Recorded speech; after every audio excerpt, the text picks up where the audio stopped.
Hello friends, welcome to my channel Aarambh classes. आज के इस वीडियो में हम लोग BPSC TRE class 6 to 8, 9, 10th और 11, 12th के लिए इकोनॉमिक्स के क्वेश्चंस को सॉल्व करेंगे। इस बुक में क्लास 9 से लेकर 12th तक एनसीईआरटी के सभी चैप्टर्स का क्वेश्चन और उसके आंसर्स दिए हुए हैं।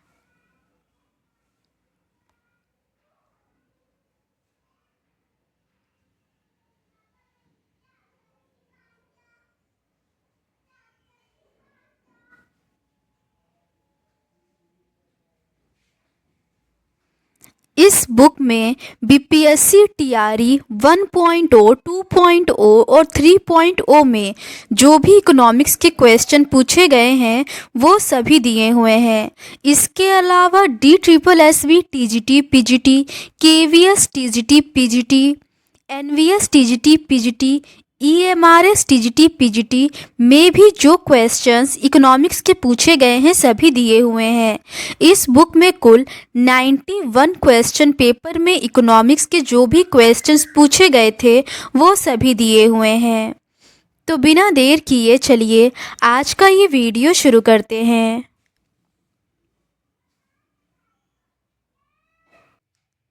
चैप्टर 51 तक के क्वेश्चंस का डिस्कशन हम लोगों ने इस सीरीज़ के प्रीवियस पार्ट में कर लिया है। आज हम लोग उसके आगे के क्वेश्चंस का डिस्कशन आपके साथ करेंगे। आगे के प्रश्न सकल घरेलू उत्पाद एवं क्षेत्रक से संबंधित है। क्वेश्चन नंबर 61 है, जीडीपी एक विशेष वर्ष के दौरान उत्पादित डैश का कुल मूल्य है। इसका सही आंसर है ऑप्शन बी, सभी अंतिम सामान और सेवाओं। जीडीपी एक विशेष वर्ष के दौरान उत्पादित सभी अंतिम वस्तुओं और सेवाओं का कुल मूल्य है। किसी देश के सकल घरेलू उत्पाद को उस देश के लोगों के कल्याण के सूचकांक के रूप में लिया जा सकता है।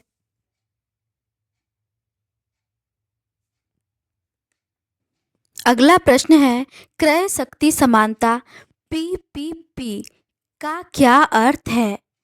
इसका सही आंसर है ऑप्शन ए, PPP परिवर्तन कारक घरेलू बाजार में सामान और सेवाओं की वही मात्रा खरीदने के लिए आवश्यक देश की मुद्रा की इकाइयों की संख्या है जो अमेरिकी डॉलर संयुक्त राज्य अमेरिका में खरीद लेगा।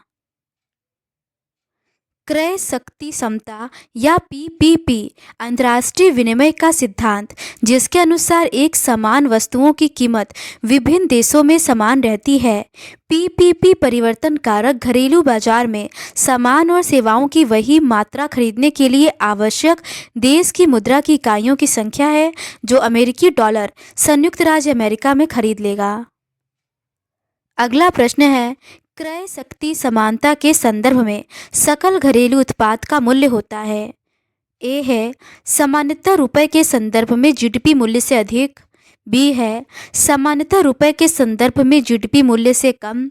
सी है, रुपए के संदर्भ में जीडीपी मूल्य के बराबर।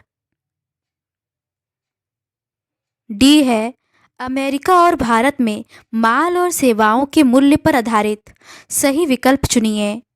इसका सही आंसर है ऑप्शन सी, केवल ए और डी सही है। PPP के संदर्भ में सकल घरेलू उत्पाद का मूल्य आमतौर पर रुपए के संदर्भ में सकल घरेलू उत्पाद से अधिक है और यह संयुक्त राज्य अमेरिका और भारत में वस्तुओं और सेवाओं के मूल्य पर निर्भर है। PPP के संदर्भ में उत्पाद की लागत चाहे भारत में रुपए में या संयुक्त राज्य अमेरिका में डॉलर में अथवा जापान में येन में क्यों न हो, समान होगी, सिर्फ परिवहन व्यय में अंतर होता है। आगे के प्रश्न मानव विकास के संकेतक से संबंधित है। क्वेश्चन नंबर 64 है, राष्ट्रीय बहुआयामी गरीबी सूचकांक के बारे में निम्नलिखित में से कौन सा कथन सही है? पहला है, यह वैश्विक बहुआयामी गरीबी सूचकांक का राष्ट्रीयकृत संस्करण है। दूसरा है, नीति आयोग बहुआयामी गरीबी सूचकांक के लिए नोडल एजेंसी है। तीसरा है, MPI की बेसलाइन रिपोर्ट चौथे राष्ट्रीय परिवार स्वास्थ्य सर्वेक्षण पर आधारित है। सही उत्तर का चयन कीजिए। इसका सही आंसर है ऑप्शन डी, उपर्युक्त में से एक से अधिक। राष्ट्रीय बहुआयामी गरीबी सूचकांक वैश्विक बहुआयामी गरीबी सूचकांक का राष्ट्रीयकृत संस्करण है। नीति आयोग राष्ट्रीय बहुआयामी गरीबी सूचकांक के लिए एक नोडल एजेंसी है। एमपीआई की बेसलाइन रिपोर्ट चौथे राष्ट्रीय परिवार स्वास्थ्य सर्वेक्षण पर आधारित है, जबकि राष्ट्रीय एमपीआई रिपोर्ट 2023 की बेसलाइन NFHS-5 रिपोर्ट पर आधारित है।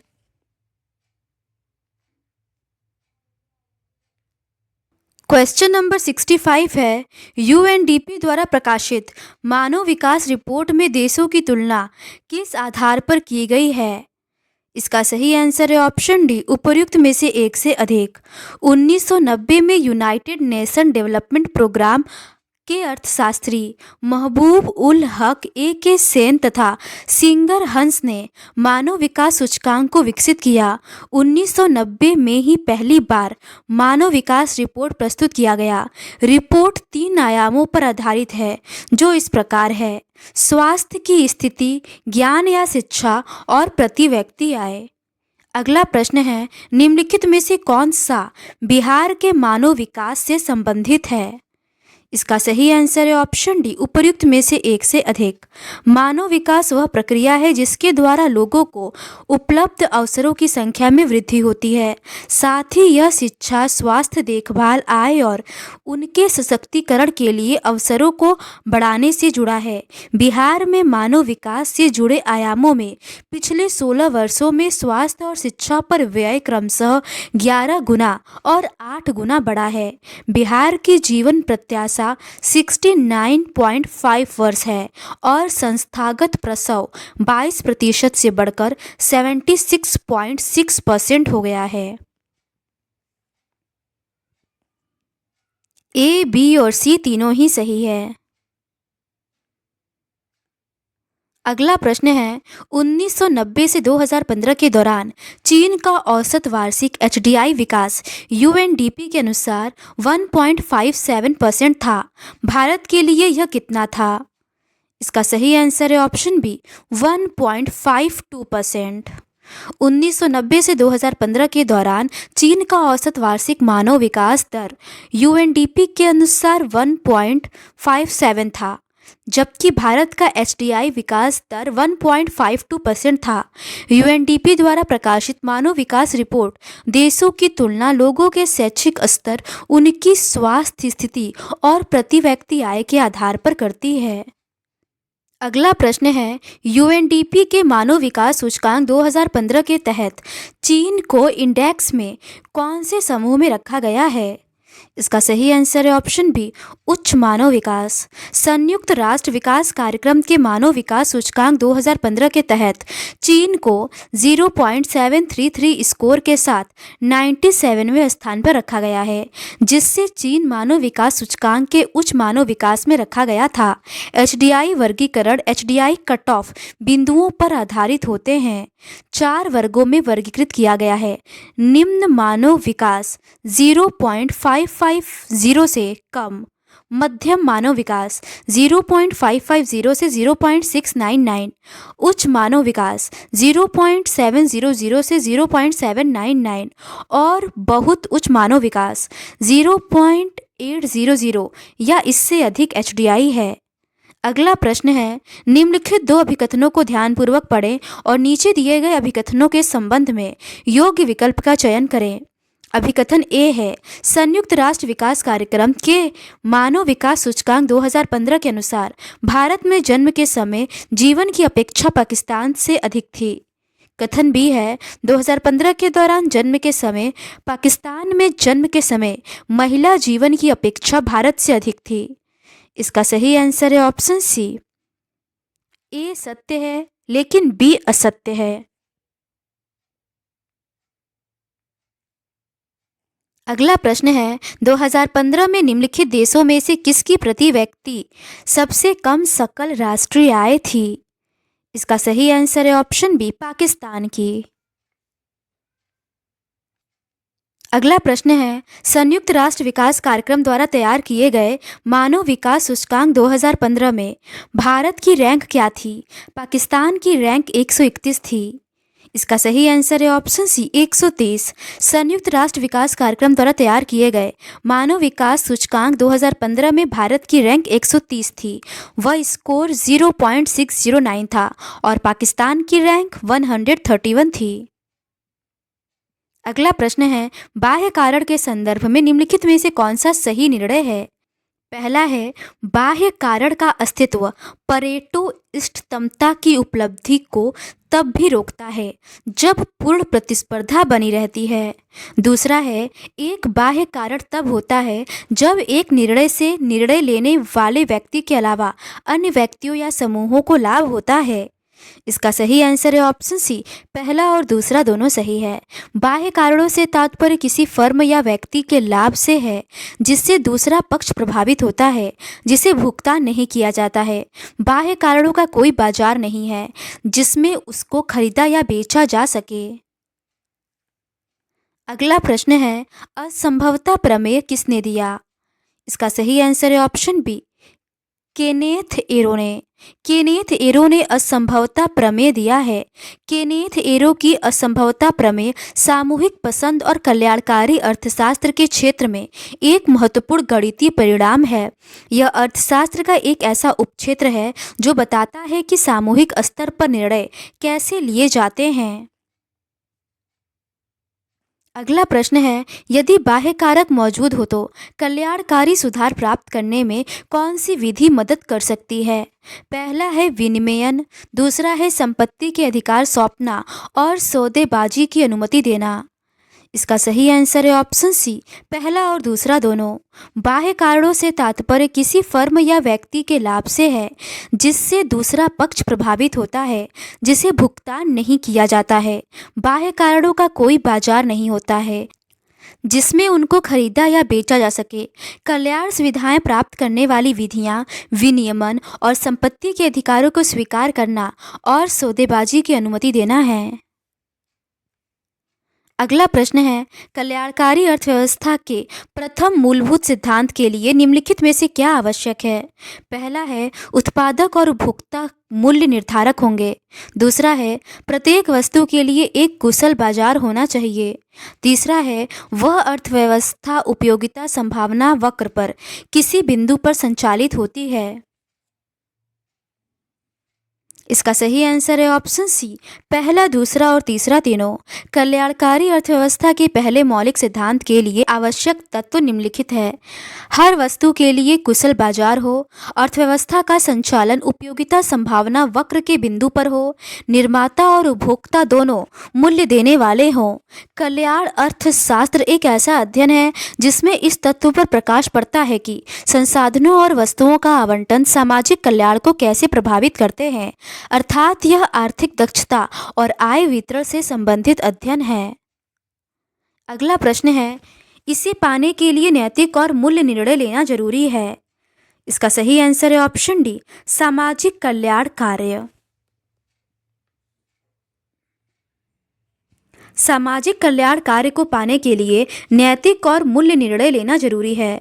बर्गसन सैमुअल्सन सामाजिक कल्याण फलन का प्रतिपादन स्पष्ट मूल्यगत निर्णयों पर आधारित है। ये नैतिक निर्णय किसी स्थिति का मूल्यांकन करने में किसी नीति निर्माता की सहायता करते हैं। सामाजिक कल्याण फलन समाज के कल्याण का क्रमवाचक सूचकांक होता है जो विभिन्न व्यक्तियों की क्रमवाचक उपयोगिताओं पर निर्भर करता है। आगे के प्रश्न विकास नीतियां एक मूल्यांकन से संबंधित है। क्वेश्चन नंबर 77 है, मानवाधिकार आयोग की स्थापना कब हुई? इसका सही आंसर है ऑप्शन सी, 1946 में। संयुक्त राष्ट्र द्वारा मानवाधिकार आयोग का वर्ष 1946 में किया गया था। इसकी जगह मार्च 2006 में स्थापित संयुक्त राष्ट्र मानवाधिकार परिषद एक संयुक्त राष्ट्र निकाय है जो दुनिया भर के मानवाधिकारों को बढ़ावा और सुरक्षा प्रदान करता है। इसका मुख्यालय स्विट्जरलैंड के जिनेवा में है। इसमें क्षेत्रीय आधार पर 3 वर्षों के लिए 47 सदस्य चुने जाते हैं। अगला प्रश्न है, विकल्प का निर्माण डैश द्वारा किया जाता है। पहला है संसाधनों की दुर्लभता और दूसरा है आवश्यकता की तत्कालिता। इसका सही आंसर है ऑप्शन ए, केवल एक। चुनाव का विकल्प संसाधनों की कमी के कारण होता है। प्रोफेसर रॉबिन्स के अनुसार जीवन में दुर्लभता और चयन दोनों ही साथ साथ चलते हैं। सीमित संसाधनों के बीच हमारी आवश्यकताओं की पूर्ति समय समय पर उनकी प्राथमिकताओं के आधार पर होती है। प्रोफेसर रॉबिन्स ने अर्थशास्त्र को चयन का विज्ञान माना है। अगला प्रश्न है, उड़ान योजना का पूरा नाम क्या है? इसका सही आंसर है ऑप्शन सी, उड़े देश का आम नागरिक। उड़ान योजना का पूरा नाम उड़े देश का आम नागरिक है। नागर विमानन मंत्रालय के प्रमुख कार्यक्रम क्षेत्रीय संपर्क योजना उड़ान की शुरुआत 27 अप्रैल 2017 को की गई थी। भारत सरकार ने उड़ान के 5वें संस्करण की शुरुआत अप्रैल 2023 से की है। अगला प्रश्न है, निम्नलिखित में से कौन सा सही मिलान नहीं है? इसका सही आंसर है ऑप्शन सी, आईडीए का आईआर कोड ये सही नहीं है। आईडीए का मतलब औद्योगिक विवाद अधिनियम है, जबकि आईआर का तात्पर्य औद्योगिक संबंध कोड से है। अतः दोनों एक दूसरे से भिन्न हैं, जबकि अन्य विकल्प एक दूसरे पर आधारित हैं। फेरा का फेमा होगा, एमआरटीपी एक्ट का कंपटीशन एक्ट होगा और फैक्ट्री एक्ट का मनरेगा होगा। आगे के प्रश्न क्लास 11 अर्थशास्त्र में सांख्यिकी से संबंधित प्रश्न है। पहला प्रश्न है, निम्नलिखित में से कौन सा कथन सत्य नहीं है? इसका सही आंसर है ऑप्शन डी, सांख्यिकी पद्धतियां मानवीय गतिविधियों और व्यवहारों से जुड़ी नहीं है। ये सत्य नहीं है। आर्थिक नियोजन में सांख्यिकी पद्धतियों का उपयोग किया जाता है। ये सत्य है। एंजल के उपभोग के प्रसिद्ध नियम को सांख्यिकी आंकड़ों की मदद से तैयार किया गया है। ये भी सत्य है। सांख्यिकी का ज्ञान विदेशी भाषा या बीज गणित के ज्ञान की तरह है। ये भी सही है। सांख्यिकी विधियां मानवीय गतिविधियों और व्यवहारों से जुड़ी नहीं है। यह कथन गलत है, क्योंकि विभिन्न क्षेत्रों में मानवीय गतिविधियों और व्यवहार का विश्लेषण और समझने के लिए सांख्यिकी तरीकों का व्यापक रूप से उपयोग किया जाता है, जैसे अर्थशास्त्र, सामाजिक विज्ञान, स्वास्थ्य आदि के पैटर्न में प्रवृत्तियों और संबंधों का विश्लेषण और समझने के लिए उपयोग किया जाता है। अगला प्रश्न है, आर्थिक आंकड़ों के लिए सांख्यिकी पद्धतियों के प्रयोग को डैश कहा जाता है? इसका सही आंसर है ऑप्शन बी, अर्थमिति। आर्थिक आंकड़ों के लिए सांख्यिकी विधियों के प्रयोग को अर्थमिति में आर्थिक डेटा का विश्लेषण करने और परिकल्पनाओं का परीक्षण करने या भविष्य के रुझानों का पूर्वानुमान लगाने के लिए सांख्यिकी तकनीकों का उपयोग करना शामिल है। यह आर्थिक चरों के बीच संबंधों का अध्ययन करने के लिए आर्थिक सिद्धांत, गणित और सांख्यिकी अनुमान को जोड़ता है। आगे के प्रश्न अर्थशास्त्र क्यों से संबंधित है? क्वेश्चन नंबर 3 है, डैश की आयु समूह और जोड़ी की गतिविधि के लिए आदर्श है। इसका सही आंसर है ऑप्शन सी, 3 से 4 वर्ष। 3 से 4 साल की उम्र में समूह और जोड़ी गतिविधियों को शुरू करना आदर्श है। इस स्तर पर बच्चे अपने सामाजिक कौशल विकसित करना शुरू कर देते हैं और दूसरों के साथ बातचीत करना सीख जाते हैं। समूह और जोड़ी गतिविधियां उन्हें महत्वपूर्ण कौशल विकसित करने में मदद कर सकती हैं। आगे के प्रश्न उपभोग, उत्पादन और वितरण से संबंधित है। 4th क्वेश्चन है, किसी व्यक्ति को तर्कसंगत निर्णय लेने के लिए निम्नलिखित में से कौन सा आवश्यक है? इसका सही आंसर है ऑप्शन सी, ऐसे विकल्प जो हर बार एक समान लक्ष्य के अनुरूप हो। ऐसे विकल्प का चुनाव करना जो प्रत्येक बार एक समान लक्ष्य के लिए हो तर्कसंगत निर्णय के लिए आवश्यक है। चुनाव ऐसा होना चाहिए जो अधिकतम संतुष्टि प्राप्त करे तथा लक्ष्यों के अनुरूप भी हो। अगला प्रश्न है, रेखीय या लीनियर प्रोग्रामिंग यह गणितीय तरीका किसने विकसित किया? इसका सही आंसर है ऑप्शन ए, जॉर्ज डेंटजिग। रेखीय प्रयोजना या लीनियर प्रोग्रामिंग का गणितीय तरीका जॉर्ज डेंटजिग ने विकसित किया। रेखीय प्रयोजना एक ऐसी तकनीक है जो विभिन्न प्रकार की समस्याओं, विशेषकर उत्पादन की समस्याओं का गणितीय हल प्रदान करती है। आगे के प्रश्न अर्थशास्त्र में सांख्यिकी से संबंधित है। 6 क्वेश्चन है, निम्नलिखित में से किस समिति ने भारत सरकार को आय कर एक्ट को बदलकर प्रत्यक्ष कर कोड बनाने का सुझाव दिया था? इसका सही आंसर है ऑप्शन सी, अखिलेश रंजन समिति। अखिलेश रंजन समिति ने भारत सरकार को आय एक्ट को बदलकर प्रत्यक्ष कर कोड बनाने का सुझाव दिया। रघुराम राजन कमेटी वित्तीय क्षेत्र के रिफॉर्म से संबंधित है। आगे के प्रश्न सांख्यिकी क्या करती है से संबंधित है। क्वेश्चन नंबर 7 है, सांख्यिकी को उचित रूप से माध्यों का विज्ञान कहा जाता है, यह कथन किसका है? इसका सही आंसर है ऑप्शन ए, पाउली। सांख्यिकी शब्द का अर्थ सांख्यिकी के संकलन, वर्गीकरण तथा प्रयोग का विज्ञान अथवा कोई सांख्यिकी तथ्य है। ऑक्सफोर्ड शब्दकोश के अनुसार व्यवस्थित रूप से संग्रहित संख्यात्मक तथ्यों से है। अर्थशास्त्री बाउली के अनुसार सांख्यिकी को उचित रूप से माध्यों का विज्ञान कहा जाता है। अगला प्रश्न है, सांख्यिकी के जन्मदाता हैं? इसका सही आंसर है ऑप्शन ए, गॉटफ्रायड एकेनवॉल। सांख्यिकी के जन्मदाता गॉटफ्रायड एकेनवॉल को माना जाता है। सांख्यिकी शब्द का प्रयोग 2 भिन्न अर्थों में होता है, एक वचन में तथा बहुवचन में। अतः एक वचन के रूप में सांख्यिकी का सरल अर्थ आंकड़े हैं। अगला प्रश्न है, किस क्षेत्र में सांख्यिकी का उपयोग नहीं किया जाता है? इसका सही आंसर है ऑप्शन बी, गुणात्मक घटना। सांख्यिकी में केवल संख्यात्मक तथ्यों और समस्याओं का अध्ययन होता है। गुणात्मक अध्ययन का यहाँ कोई स्थान नहीं है। ऐसे तथ्य जिन्हें मात्रात्मक रूप से व्यक्त नहीं किया जा सकता वह सांख्यिकी की परिधि से बाहर होते हैं, जैसे स्वास्थ्य, सुंदरता, कल्याण, गरीबी, व्यवहार आदि। ऐसे तथ्य सांख्यिकी की परिधि से बाहर ही बने रहते हैं, परंतु यदि इनका अध्ययन करना अनिवार्य हो ही जाए तो परीक्षण रूप से इन गुणात्मक तथ्यों को काल्पनिक अंक प्रदान करके संख्यात्मक रूप से अध्ययन किया जा सकता है। क्वेश्चन नंबर 10 है, सांख्यिकी अनुसंधान कार्य के निम्नलिखित चरणों में से कौन सा चरण आरोही क्रम में नहीं है? इसका सही आंसर है ऑप्शन सी, समंकों का संकलन। आंकड़ों या सांख्यिकी से हमारा तात्पर्य मात्रात्मक एवं गुणात्मक उन दोनों प्रकार के तथ्यों से है जिनका अर्थशास्त्र में प्रयोग किया जाता है।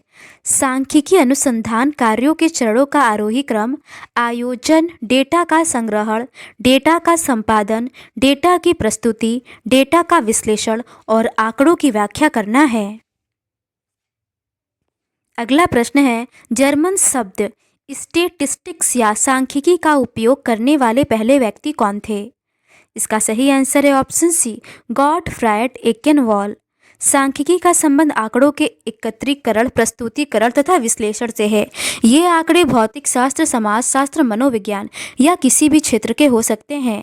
यहाँ हमारा संबंध अर्थशास्त्र के क्षेत्र के आंकड़ों से है।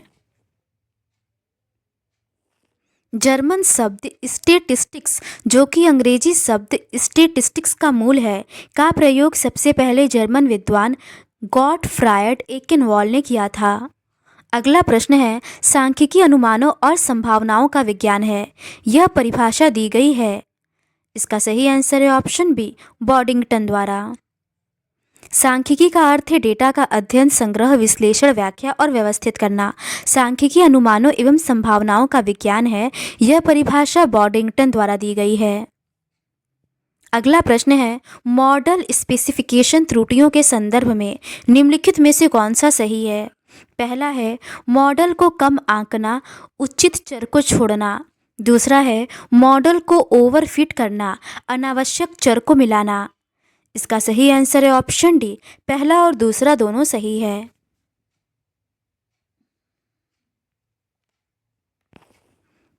दोनों कथन सही है क्योंकि ये विभिन्न प्रकार के मॉडल विनिर्देशन त्रुटियों का वर्णन करते हैं। प्रासंगिक चरों को छोड़कर मॉडल को कम आंकना एक विनिर्देश त्रुटि है जिसे लोप किए गए पूर्वाग्रह चर के रूप में जाना जाता है, जिसमें संभावित रूपों से गुणांकों के पक्षपाती और असंगत अनुमानों का पता चलता है। अनावश्यक चरों को शामिल करते हुए मॉडल को ओवरफिट करना एक विनिर्देश त्रुटि है जिसे ओवरफिटिंग के रूप में जाना जाता है। ऐसा तब होता है जब जब मॉडल में अप्रासंगिक चर शामिल किए जाते हैं जिससे अधिक जटिल मॉडल बनते हैं जो प्रशिक्षण डेटा को अच्छी तरह से फिट कर सकते हैं, लेकिन अधिक जटिलता के समावेश के कारण अनदेखे डेटा पर खराब प्रदर्शन करते हैं। आगे के प्रश्न हम आंकड़े कैसे संग्रहित करते हैं से संबंधित है। क्वेश्चन नंबर 14 है, निम्नलिखित में से कौन सी एक डेटा समायोजन विधि नहीं है? इसका सही आंसर है option B, field editing. Weight assigning, scale transformation, variable respecification आदि डेटा समायोजन की विधियां हैं।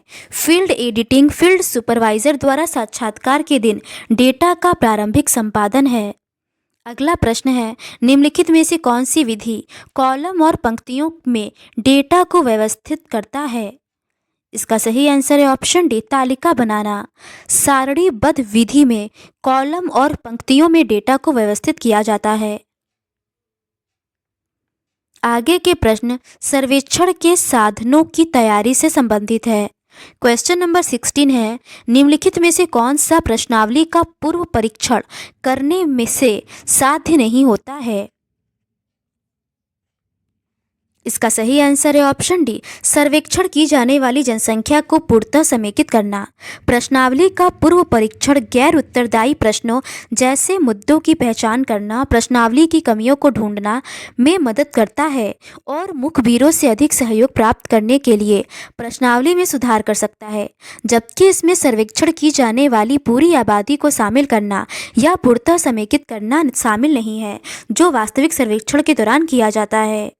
अगला प्रश्न है, सांख्यिकी जांच के संगठन का हिस्सा कौन सा नहीं है? इसका सही आंसर है ऑप्शन सी, गुणात्मक समस्या का प्रत्यक्ष रूप से अध्ययन करना। गुणात्मक समस्याओं का अध्ययन आमतौर पर सांख्यिकी जांच के संगठन का हिस्सा नहीं है, जबकि सांख्यिकी पूछताछ के विश्लेषण और व्याख्या करने के तरीकों पर ध्यान केंद्रित करती है। अतः ये सभी सांख्यिकी जांच के संगठन का हिस्सा हैं। कुछ सांख्यिकी पूछताछ में गुणात्मक तरीके शामिल हो सकते हैं, लेकिन यह संगठन चरण का एक विशिष्ट हिस्सा नहीं है।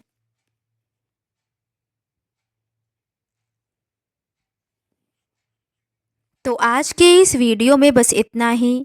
आंकड़ा संग्रह की विधि से संबंधित प्रश्नों का डिस्कशन हम लोग इस सीरीज़ के नेक्स्ट पार्ट में करेंगे। अगर आपको ये सीरीज़ पसंद आती है तो please do subscribe to my channel and like this video. Thank you.